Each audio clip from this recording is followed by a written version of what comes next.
Bom, galera, nessa aula então vamos ver alguns quesitos do Brasil Segundo Império, como a questão da terra, da resistência das pessoas escravizadas e a questão da economia brasileira. A partir de 1820, a expansão cafeeira na região do Vale do Paraíba fez a questão da terra ficar ainda mais evidente, pois os cafeicultores ou pessoas interessadas em se tornarem produtoras de café foram para o vale, onde a maior parte da terra, de acordo com a lei, não tinha dono particular, pois ainda não havia sido doada pelo governo. Houve muitos conflitos que geraram intranquilidade para os setores dominantes da sociedade. Diante dessa situação, a elite agrária começou a reclamar da falta de leis agrárias bem medidas e confeccionadas. O que essa elite queria era uma lei agrária que garantisse para ela a posse da terra e excluísse as pessoas que não fizessem parte da chamada boa sociedade. E havia motivo para essa preocupação, já que a escravidão começava a dar os primeiros sinais de esgotamento e muitos fazendeiros paulistas começaram a utilizar a mão de obra livre para o cultivo do café. A terra seria objeto de mais disputa, logo por libertos e imigrantes. Para os senhores, era preciso regulamentar a propriedade da terra e garantir que somente eles tivessem acesso a ela. Nesse contexto, em 1850, os políticos do Império elaboraram e aprovaram a Lei de Terras. Antes da promulgação da Lei de Terras, os lotes eram cedidos de maneira gratuita aos colonos, que se instalavam por conta própria, por conta do governo ou por conta das companhias de colonização. A partir da criação da Lei de Terras, a terra só poderia ser adquirida por meio da compra, não sendo permitidas novas concessões de cismaria, tampouco a ocupação por posse, com exceção das terras localizadas a 10 léguas do limite do território. Seria permitida a venda de todas as terras devolutas. Com essa lei, a ocupação da terra no Brasil deixou apenas de ser um privilégio e a terra passou a ser encarada como uma mercadoria capaz de gerar lucros. Porém, fica a seguinte pergunta: isso foi suficiente para acabar com as disputas por terras no Brasil? É óbvio que não. Afinal de contas, já que as terras agora só poderiam ser compradas, ou seja, não poderiam ser mais doadas, a população de ex-escravizados, que agora cada vez mais estava sendo liberta, não tinha condições, por exemplo, de adquirir ou de comprar esses lotes de terras, ficando marginalizadas na sociedade. Em termos de economia, o café ainda hoje é um dos principais produtos de exportação. Ele está tão incorporado ao nosso cotidiano que parece sempre ter existido aqui, mas isso não é um fato. O café foi introduzido no Brasil nos arredores do Rio de Janeiro no final do século XVIII e seu cultivo cresceu consideravelmente ao longo do século XIX, tornando-se a principal atividade econômica de exportação no período. Ao longo do século XIX, a cultura do café substituiu a da cana-de-açúcar nas grandes propriedades agrícolas da região sudeste, sobretudo depois que o produto passou a ser cultivado na região do Vale do Paraíba. Essa substituição de cultura de exportação pode ser explicada por duas razões. A primeira, pela demanda mundial de café, muito maior do que a do açúcar em quase toda a primeira metade do século XIX, e o volume dos custos da produção, bem menor no caso do café, ou seja, era mais barato plantar café do que açúcar. Em alguns momentos, o café chegou a representar mais de 50% da pauta das exportações da economia brasileira no século XIX.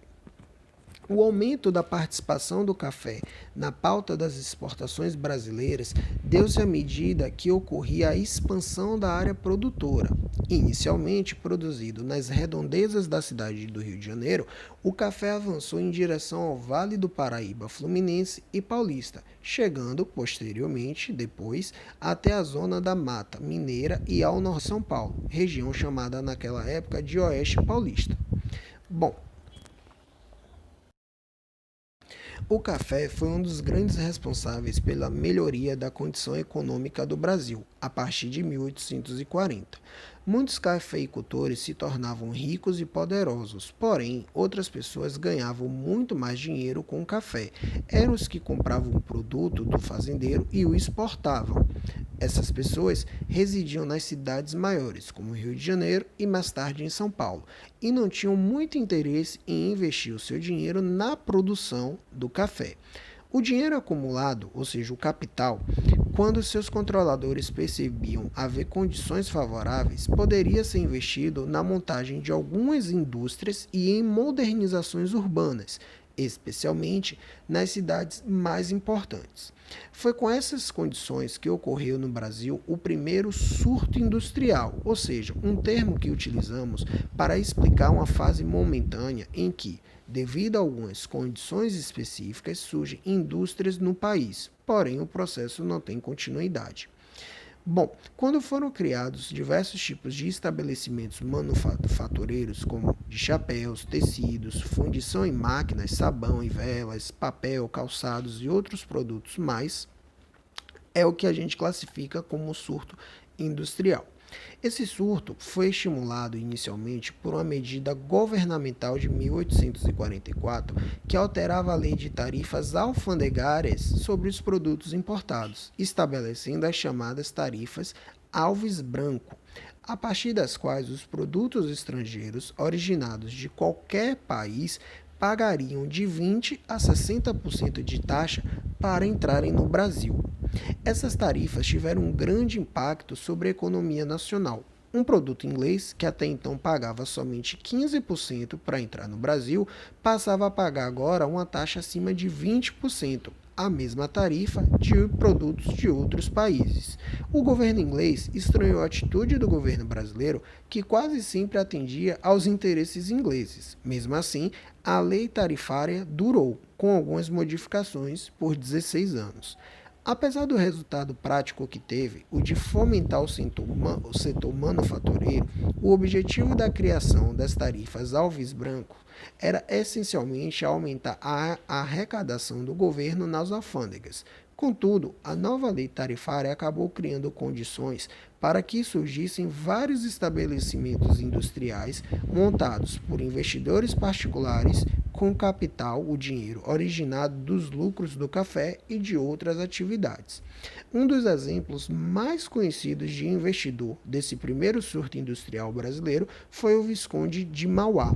Mauá ficou famoso por empreendimentos industriais e comerciais na segunda metade do século XIX, tais como a instalação de iluminação pública a gás no Rio de Janeiro, o estaleiro de Ponta de Areia, a construção de ferrovias, o Banco Mauá, companhias de navegação a vapor e outros, realizados com dinheiro próprio ou captado pelo seu banco ou em associações com capital externo. O Visconde de Mauá soube se aproveitar das condições econômicas e políticas da época, especialmente a partir da proibição do tráfico negreiro em 1850 pela Lei Eusébio de Queiroz. O surto de industrialização do Império, que ficou conhecido como Era Mauá, não teve vida longa. Já no início da década de 1860, estava no seu fim, e a escravidão teve um papel fundamental na curta duração desse fenômeno. Primeiro, porque os escravizados em geral não eram mão de obra preparada para o trabalho manufatureiro e industrial, portanto, a produtividade era baixa. Segundo, porque em grande número na população, os escravizados não eram consumidores de produtos industrializados, o que fazia o mercado consumidor ser reduzido. Além disso, a partir do final da década de 1850, o governo reduziu as tarifas alfandegárias, o que promoveu uma redução no preço dos produtos industrializados europeus, em especial os ingleses. Ao contrário do que aconteceu no período da instauração das tarifas Alves Branco, o setor industrial sofreu com as medidas governamentais. Um dos aspectos mais significativos da modernização ocorrida no Brasil a partir de 1850 foram as ferrovias. As 5 primeiras do Brasil foram a Estrada de Ferro Dom Pedro II, depois Central do Brasil, que ia até Minas Gerais, a Estrada de Ferro Mauá, a Estrada de Ferro de Recife a São Francisco, a Estrada de Ferro da Bahia ao São Francisco e a Estrada de Ferro Santos-Jundiaí. Outras foram criadas no Rio de Janeiro para o escoamento da produção de café da Zona da Mata Mineira. Em São Paulo, a marcha dos empreendimentos ferroviários, iniciada com a criação do São Paulo Highway para fazer a ligação Santos-Jundiaí, cresceu de forma acelerada, acompanhando a expansão da atividade cafeeira no Oeste Paulista. A grande maioria das ferrovias era parte significativa dos investimentos ingleses no Brasil. Apesar disso, elas tiveram um grande impacto na vida econômica, política, social e cultural do Brasil, auxiliando na unificação do mercado, na circulação de pessoas e mercadorias, no barateamento dos transportes e, claro, das exportações. Além disso, possibilitaram a expansão da agricultura, da pecuária e da mineração para regiões interioranas, induziram, além disso, também a produção de aço, máquinas, ferramentas, equipamentos ferroviários, construção civil e a formação inicial da classe operária brasileira. Na próxima aula, vamos discutir então, além da vida dos escravizados no Brasil e a resistência e a busca por sua liberdade, o processo de abolição no país.